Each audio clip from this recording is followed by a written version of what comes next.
if I planned ahead and I had storage capacity on my phone or cell service on this island, I would have been able to make videos of me meditating. But that's a lot of storage on my phone for a lot of hours, and I'm not going to be leaving this island anytime soon. And I don't have enough space. So,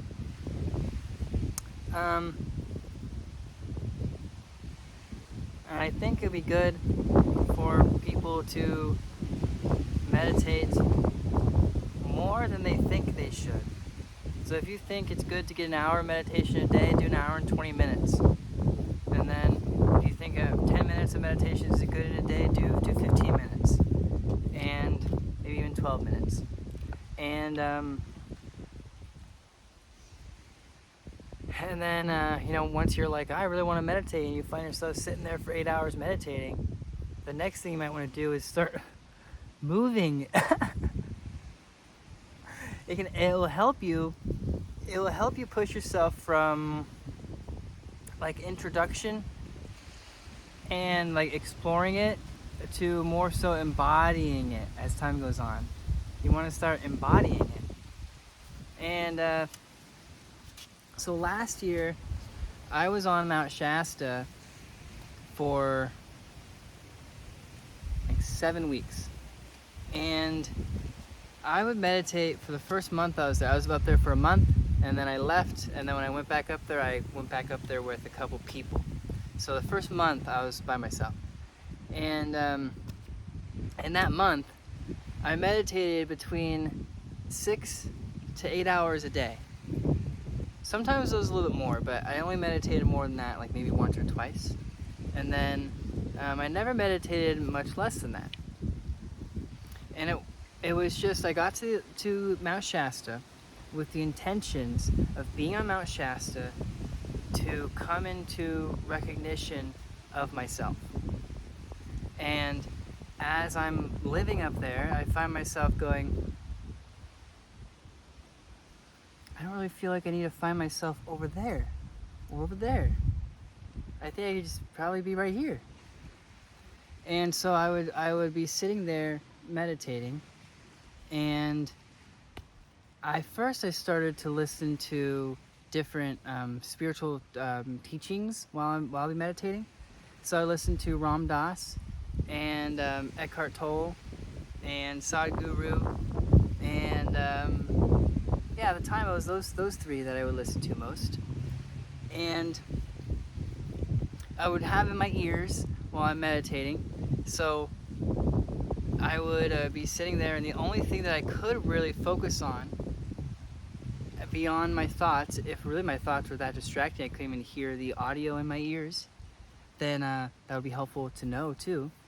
But when I would be sitting there, I'd be able to focus on the content of the spiritual lecture, whatever it was. And then as that continued, I was sitting there in the spiritual lectures, and I would go, yeah, I know, I do that. I'm trying to embody that. Yep. And as I continuously do that, I was like, wait a minute. Took my headphone out, and then I just started to meditate there. Because they're talking about the thing that I'm recognizing in me more, and I don't need it to be spoken about over and over again for me right now. I want to embody it without the help. So then I started to meditate without any sort of external thing, and I would do that for the last 3 weeks on Shasta, and this is where all that started for me. This intense, I can choose to basically wake up and eat something and then sit in meditation until nighttime. And it was very, very, very tremendously helpful for me. Very helpful for me. If what you're trying to do is seek truth, and you have the and you really want to seek truth, and you don't want to do anything else, then why not increase how much you meditate?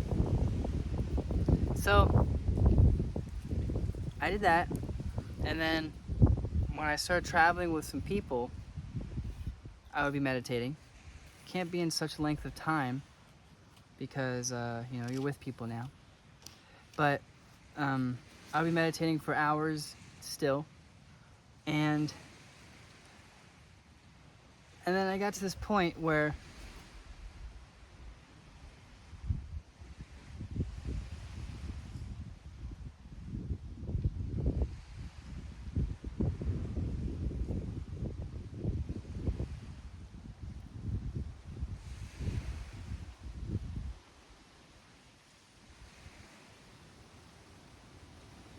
I opened my eyes and I started to live more and more meditative. And I love that because I love being human. I absolutely love being human. That's why I'm out here. And to just meditate every day is amazing. But eventually, look, there's a whole ocean out there. There's a whole world to go explore. If you can only feel at peace in meditation, then you're going to miss out on being human. And so I created methods to be meditating with my eyes open. But only after months of hours of meditation to know it's possible within me that I can do it with my eyes open.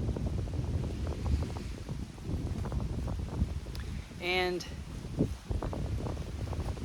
when I first started to investigate spirituality, and I didn't leave my life yet, at the very beginning, I started to listen to like spiritual talks with people from beyond the planet and from people at different times. I don't want to get into too much of this because there's a lot of disbelief that a lot of people have with this stuff.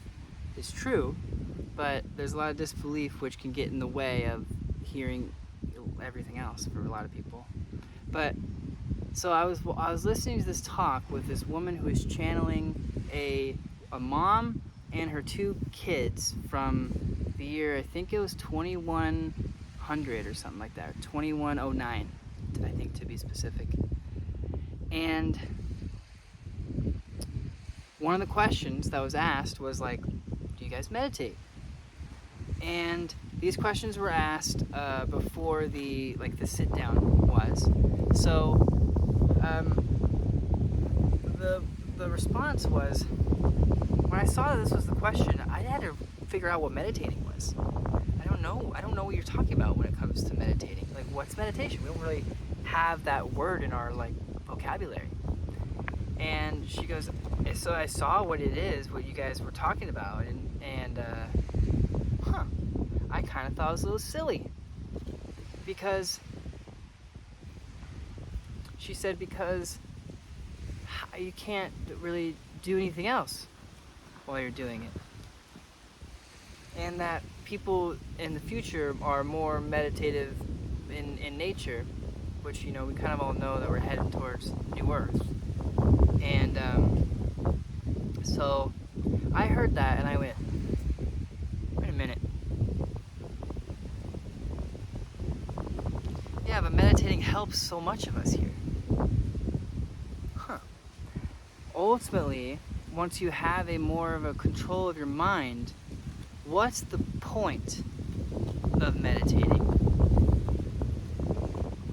if you can be meditative already? And so that's why I realized that meditation will eventually go away. But until you can calm the racing of your mind, meditation is the best method that humanity has ever found to stop everything but the mind, and then to be able to control the mind more, to be able to have, I guess I say control as in you can control what is in there that is bothering you. You can control that. I'm not saying that you'll get to a point in meditation where your mind goes still. That will be be a while after meditating where you start feeling internal stillness like that.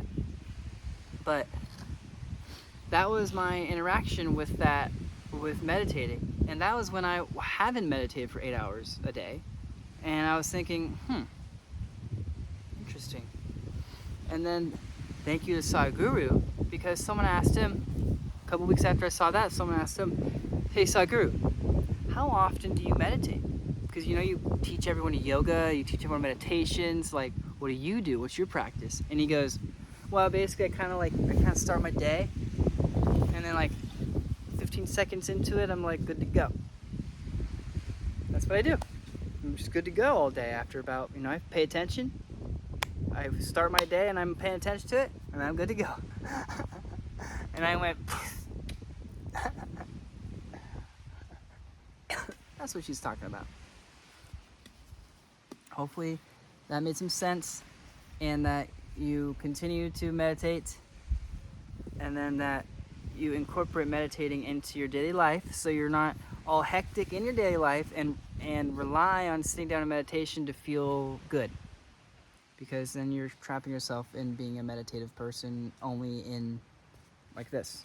You want to become meditative in your life. Well, thank you. See you later.